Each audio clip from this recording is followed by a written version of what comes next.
Mr. Oyama Abichukwu.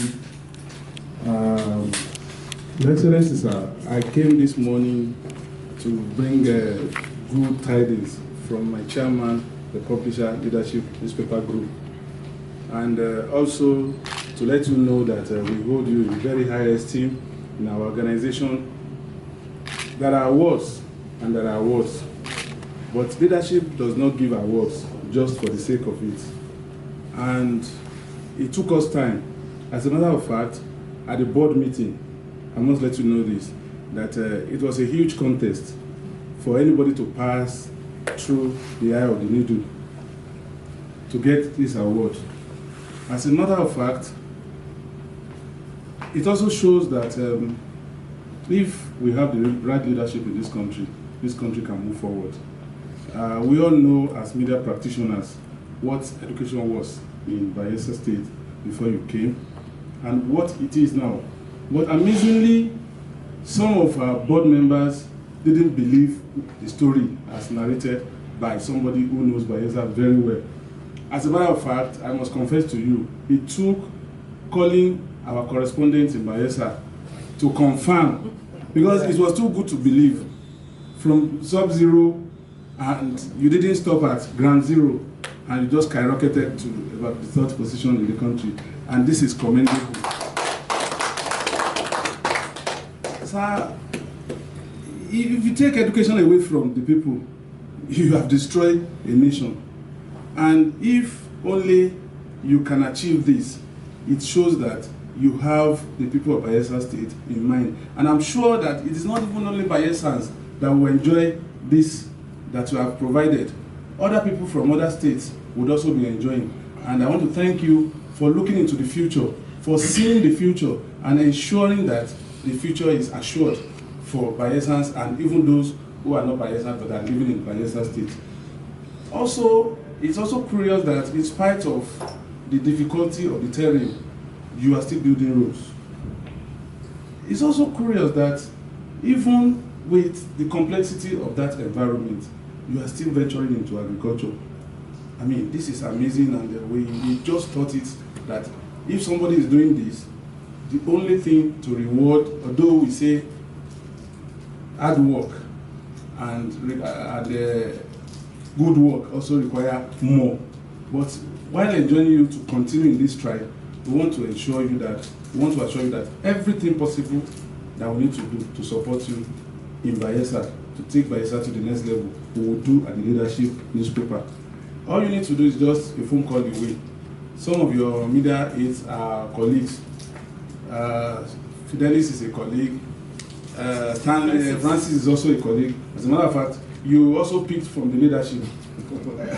So the leadership group is at home with you. And I can assure you, sir, this award is not a fluke. It's just a testimony to what you have been able to do for Bayelsa State. And I also employ other state governors that are even more endowed to concentrate more on education so that we can get to where we are. Because if we don't do much in education, we're not going anywhere. Because if you have resources and you don't have intellect to do those things you are supposed to do, you will just be wasting money and you'll be squandering money. So I want to thank you for this, and I want to also take this time to present this letter. The award will come in March, but we need to inform you formally.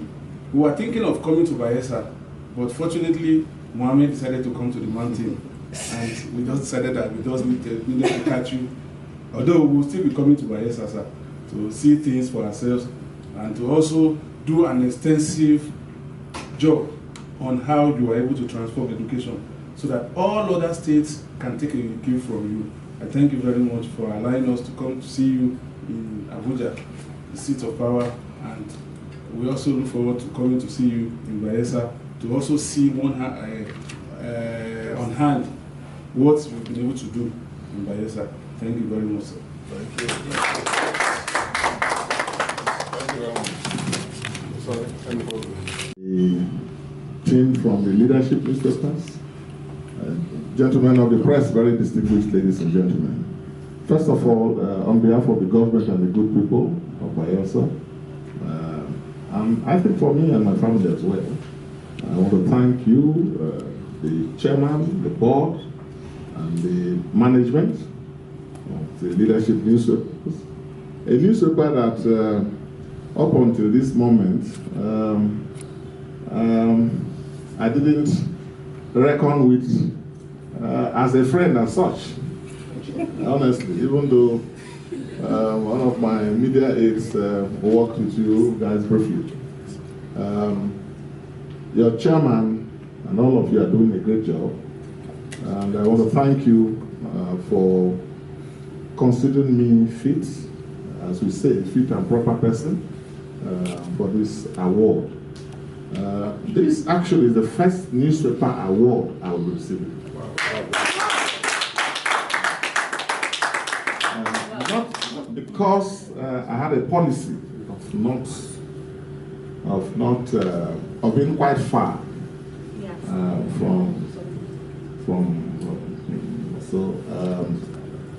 and I like the way you guys did it. There was no solicitation. Once I see that, or in any shape or form, I don't take it as an award anymore. So I like the way you went about this. So I'm encouraged to think that you had an empirical, rational basis, which, from what you have said, clearly justification for it on ground. So I want to thank you for considering me and my government fit for this award. Please extend my heartfelt gratitude and appreciation to Sam Ndazaya, my friend, but on the other side, and your paper too has been more on the other side, and that's why I think I thought I needed to say this, because it's not a paper that has been that sees a lot of good things what we do, but so this award is significant. I want to thank you, Chairman, Board, and then all of you who are part of it. And generally, I thank you for even what you are doing, because I'm a friend of the media. I believe that we can't have a vibrant democracy without a vibrant press. Yes. No.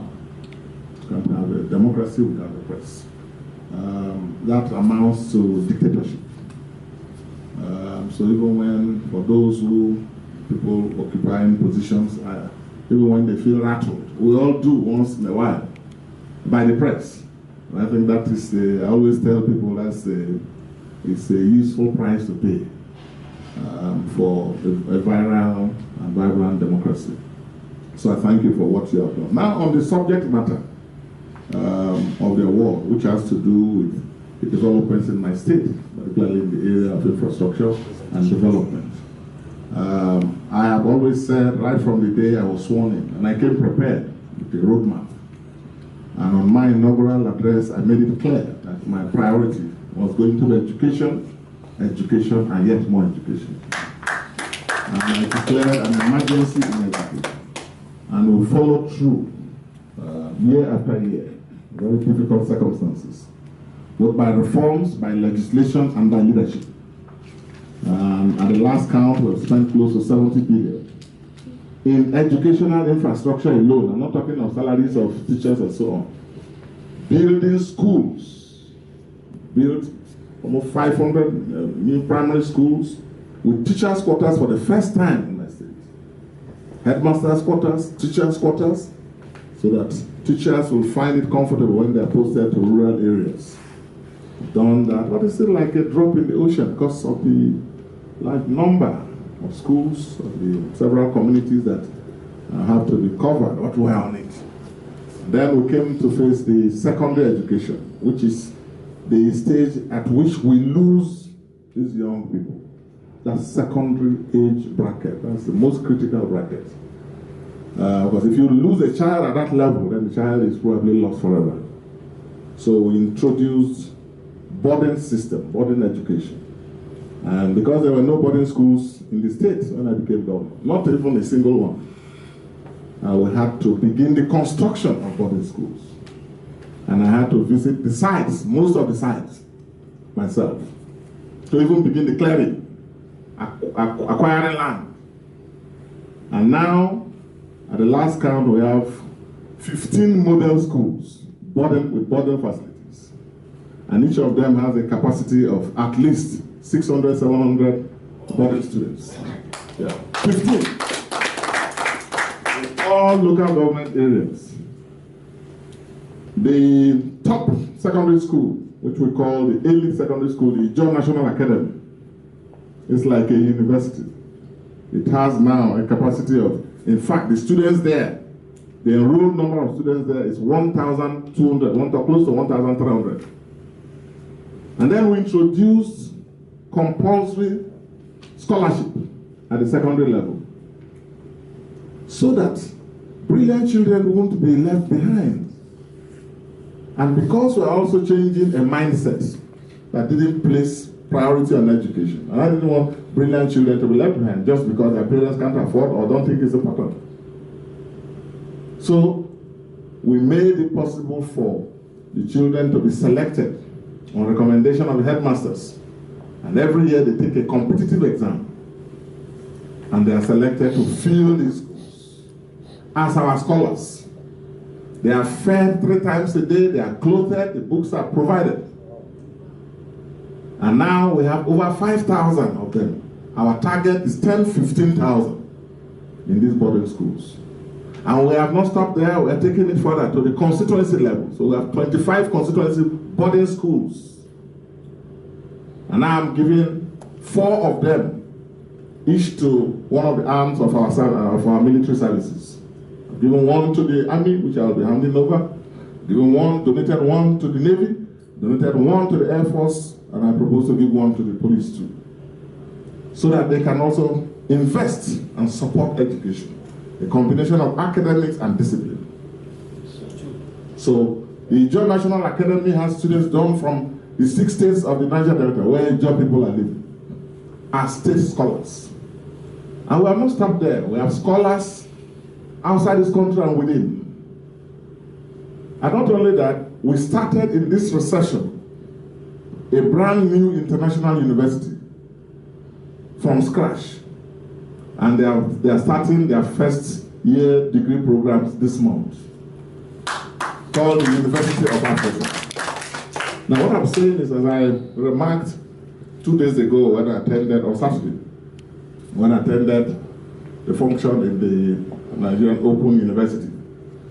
And that's what I've been saying, and that's my core belief in this, that every other form of investment by an individual or by a government, be it road or bridge or public building or whatever, is an investment that will lose value with time. It will need repairs, it will deteriorate, it will need you to put more money to keep it up and so on.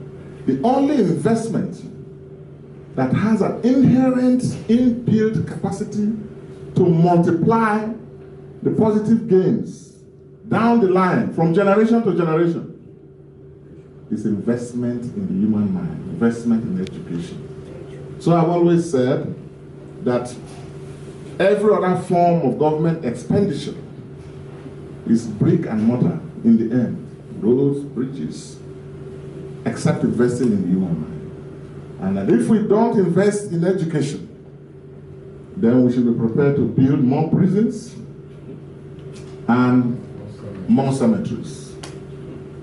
And part of what is going on in our country and in our world is as a result of the failure to invest appropriately in human capacity. And that's what we are doing in our own little way, responding to the challenge of the future today. And so I thank you for this award, which is an encouragement.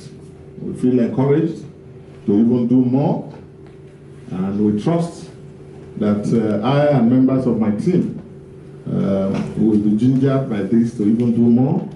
And this award, I believe, will also serve to encourage others to do more. I want to thank you for coming, and please, once again, my special regards to the chairman, members of the board, and to you, the management team, for the great work for this. Thank you very much, and God bless you all.